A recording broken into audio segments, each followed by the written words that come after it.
All right, so here we go.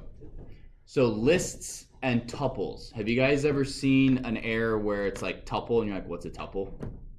Maybe, maybe not. I don't know. A tuple is a list that you cannot change. Once you create it, boom, it's done. Basically, all you really need to know about tuples, and the way you create them is instead of, so tuple, let's go just tup, is you put brackets around something. Or I'm sorry, not brackets, you put parentheses, and you can also, and a comma. So if I have hello, type of tup, it's going to give me a string. All right, so that command type will tell you what type of integer that thing is.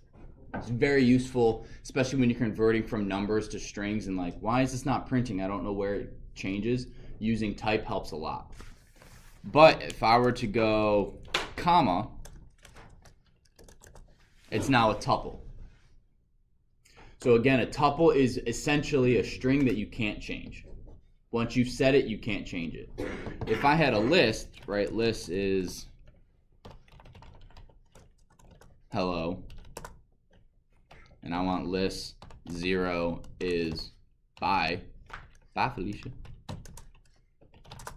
Right, I can change that.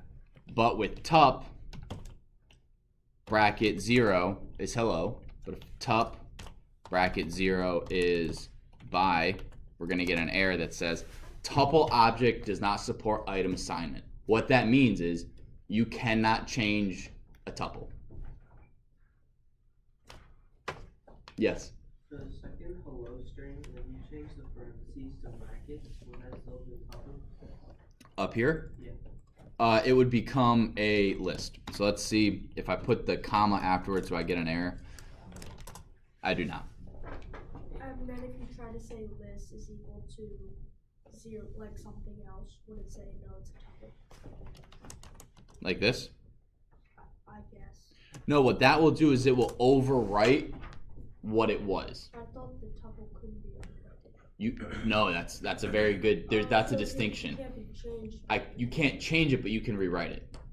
You can't modify it, So but you can blow it up and start over. Okay. Yeah. You do that just by renaming it. Yeah, just by doing that. So list up here is a tuple. Oh wait, no, where's list? Oh, this is a list. My bad. Tup, hello, but if I do tup is 10, tup now just equals 10. So I'm not modifying it, I'm recreating it. I'm overwriting what it was, I'm not modifying it. Matthew. What makes a tuple so special? Like, why is it not able to be overwritten? If you don't want, let's say your position, your starting position, you want it just to never be able to be changed in a video game, you could put it as a tuple. That way you won't accidentally rewrite it. Or if you just want to add something to a tuple and have it never ever change, you can do that. Honestly, in this class, we don't really use tuples, but it's good to know what a tuple is because you will get errors at time. You're like, I don't know what a tuple is. I don't know what this is. Excuse me. But yeah, in this class, don't use it too much. Let's see. Does it give you a good example here?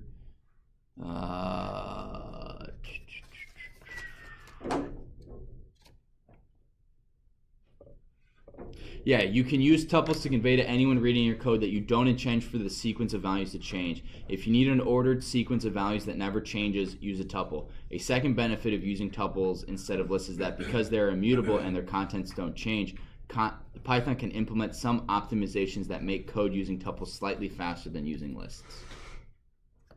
So again, in this class, don't really use them. Last thing, mutable and immutable data types. You cannot. Do you guys know what mutable means? Changeable. So immutable means not changeable, correct? Lists are immutable. You cannot change them. What do I mean by changing them? If I have let's just go with the book. Name is Sophie a cat. Right? So name is that string. If I do name 7, oops, bracket 7 is the 0, 1, 2, 3, 4, 5, 6, 7. So I want this 7, index 7. So instead of it being an A, I want it to be the.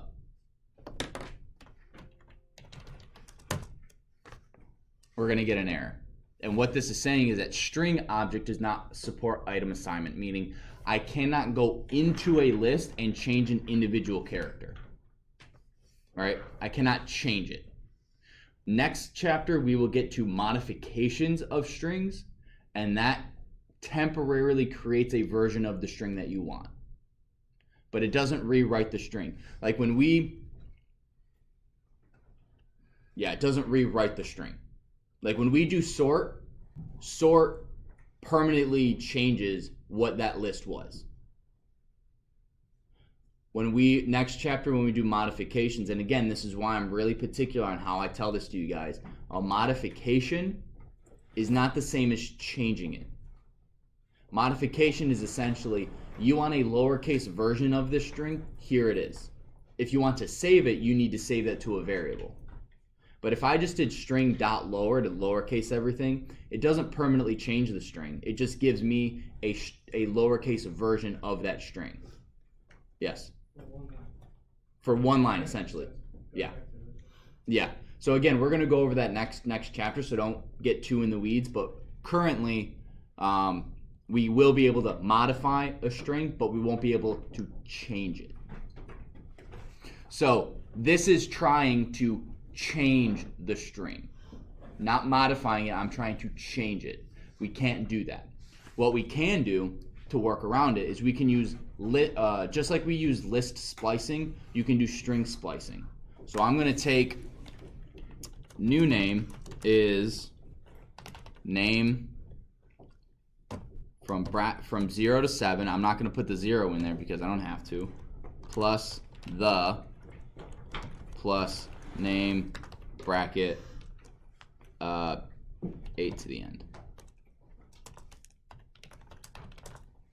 Sophie the cat. So what I did is I'm going to take this part, I'm going to add the to the middle, and then I'm going to take this part and make a brand new string. I still have name and new name. Oops. New name.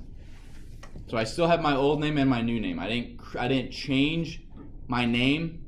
I just created a new variable by using parts of name.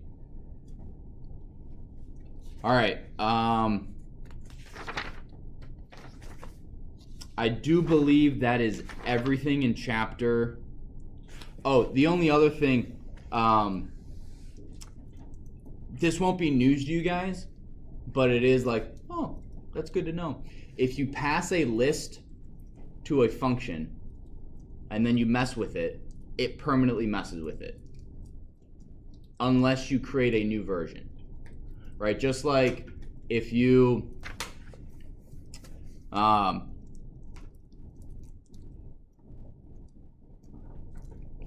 separate contain separate references. They both refer to the same list.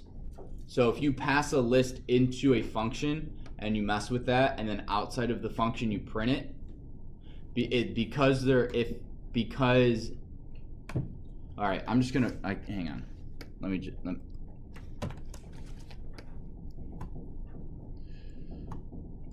Okay, so we're gonna go define fun1 with list. I can't do list. Let's do list1. List1 dot append hello, and then spam is 1, 2, 3.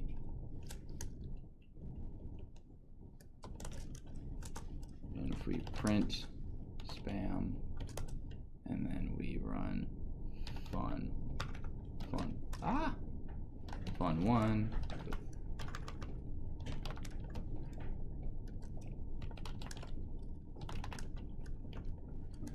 All right. So because if spam was not a list, right? You expect this output to be print spam 1 2 3, run the function, print spam 1 2 3. That is not what happens. When we run this, not control N. And after this, we'll go on break, so just bear with me, please.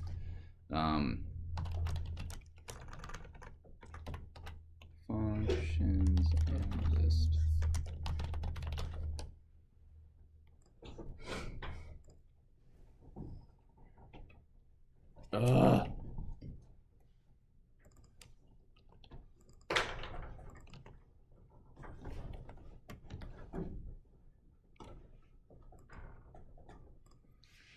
You wouldn't think it would add hello,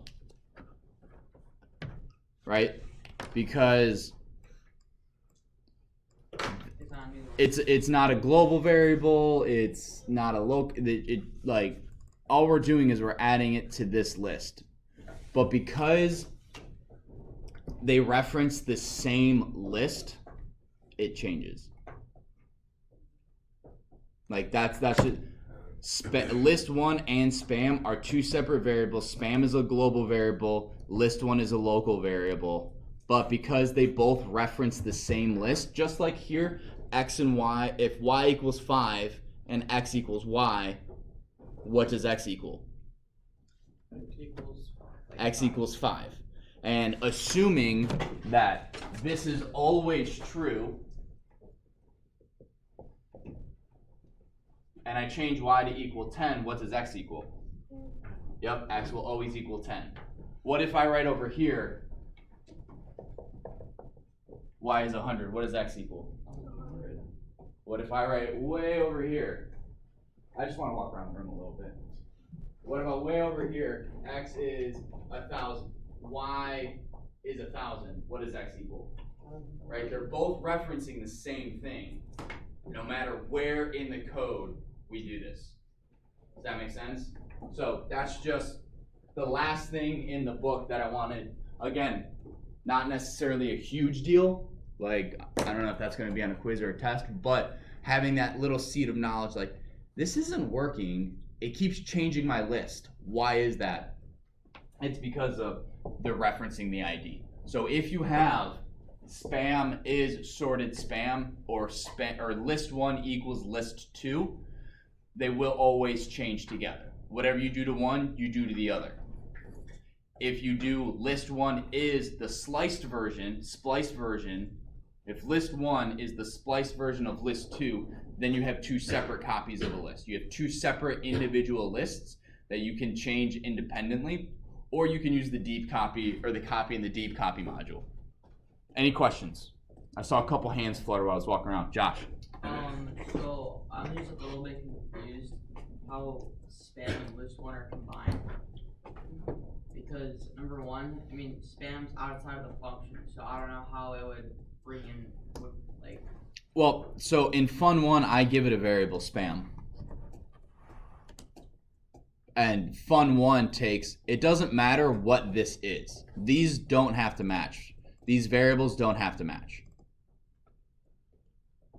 Okay. It's just fun 1, whatever variable this is in the definition of the function, you have to use that in the function. Okay. Whereas out here it's like again, it's my pigskin to a football. I'm going to throw you the pigskin, but you are going to catch the football, because to you it's a football, to me it's a pigskin. Is it the same object though? Yeah. Yeah. What do you then do with the football? Throw it back. Whatever you want with it. If you want to run a play, if you want to steal it, if you want to throw it up, if you want to punt it and just walk away, whatever, it's still the football to you. And then to me, it's a pigskin. So that's how that works. Did that answer your question? Yeah. Okay. Awesome. That's break time, and then we're going to go into our game. So